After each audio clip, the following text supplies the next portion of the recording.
Assalamu alaikum. Today's story talks about how big or small, girl or boy, dark or light, your family and parents will always love you the same. You're All My Favorite by Sam McBrady.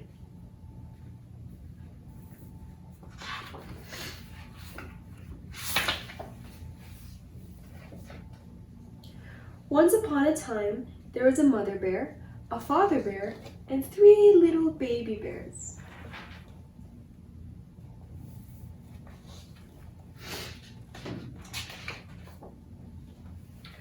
A first baby bear, a second baby bear, and a third baby bear.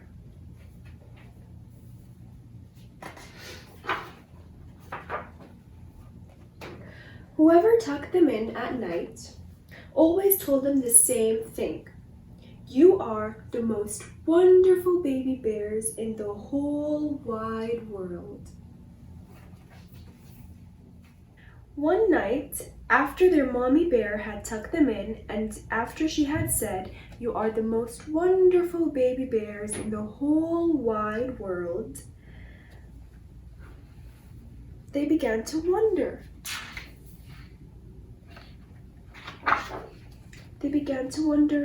But how do you know? They asked. How do you know that we are the most wonderful baby bears in the whole wide world?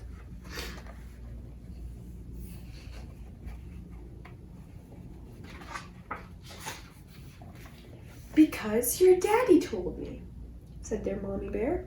When your daddy saw you on the night that you were born, he said, and I remember it very well, he said, "Those are the nicest baby bears I have ever seen. In fact, they are the nicest baby bears anyone has ever seen."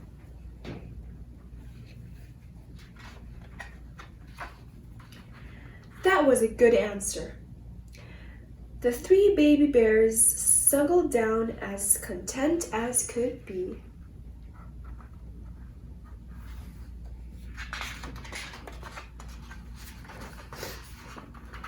But one day, the first baby bear began to think. He wondered if the other 2 baby bears were better than he was. They had patches after all, and he didn't. Maybe his mommy really liked patches.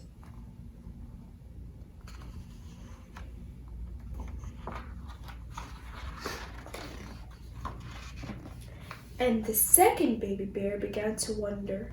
Maybe Daddy loved the other 2 more than me, she thought. They were boys after all, and she was not.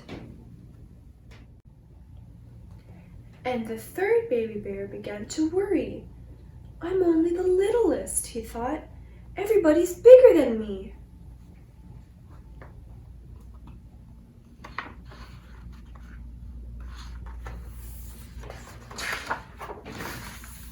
So, that night, the 3 baby bears asked their daddy bear, "But which one of us do you like most? Who's your favorite? We can't all be the best."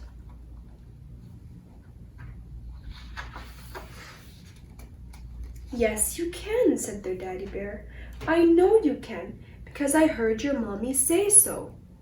When she saw you," and Daddy Bear picked up the first baby bear, she said, "That is the most perfect first little bear that anyone has ever seen." "Even with no patches?" he asked.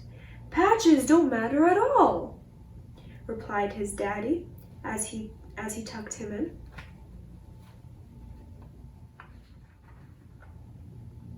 "And when your mommy saw you," Daddy Bear said as he picked up the second baby bear, she said, "That is the most perfect second little baby bear that anyone has ever seen." "Even if I'm not a boy?" she asked. "Girl or boy, it doesn't matter," said the daddy, and he hugged her really tight.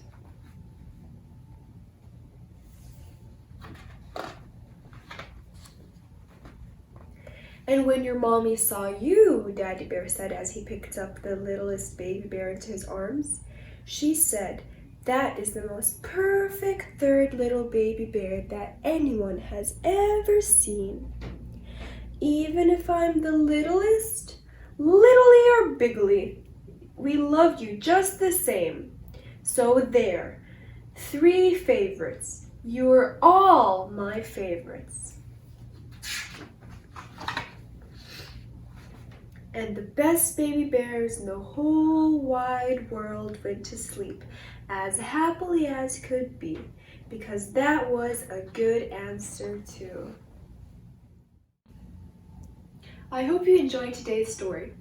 Today's story teaches us that just like how in the book the parents love their kids all equally, and just how your parents love all of you equally, it shows you that you should always distribute your love equally amongst your friends, and you shouldn't pick favorites. You know, the Prophet used to be so kind and generous and loving to all his friends that they never knew who was his favorite. One person would think that he was the Prophet's favorite. The other person would think, no, I'm the Prophet's favorite. And no one knew who was his favorite, because the Prophet was so nice to all of them in the same way. When he would talk to them, he wouldn't just turn his face, he would turn his whole body around to show them that I'm showing so much attention to you and I'm listening to you. Prophet Muhammad ﷺ had 4 daughters and he loved them all equally. So just to review, their names were Kulthum, Zainab, Ruqayya, and Fatima radiallahu anhum. He used to love them so much that when Fatima was a little girl and she would walk in on him, he would stand up for her as a way to show respect to her and love, and he would greet her with a smile on his face all the time. He used to play with them, he would talk with them, he would tell them stories, and he loved them very much. It's also important to remember that Allah said that the best of us are those who have the most taqwa. Taqwa is when you do things that you know will please Allah. You only do things for the sake of Allah. For example, if you're kind to people, if you're compassionate, if you like to share your toys and you're generous, if you're kind to animals, if you listen to your mom, if you love your salah and you like to fast during Ramadan and you love reading Quran and memorizing Quran, that means that you have taqwa. And Allah said, the best of us have the best taqwa. Not the one with the longest hair, not the one who has the most money or the most toys, the one who has the most taqwa. Today, I don't have a question for you, but I have a simple and fun task. I want you to get your colors, take out the prettiest colors you have, and draw your family and share it with us. I hope you enjoyed today's story as much as I enjoyed telling it to you. Assalamu alaikum.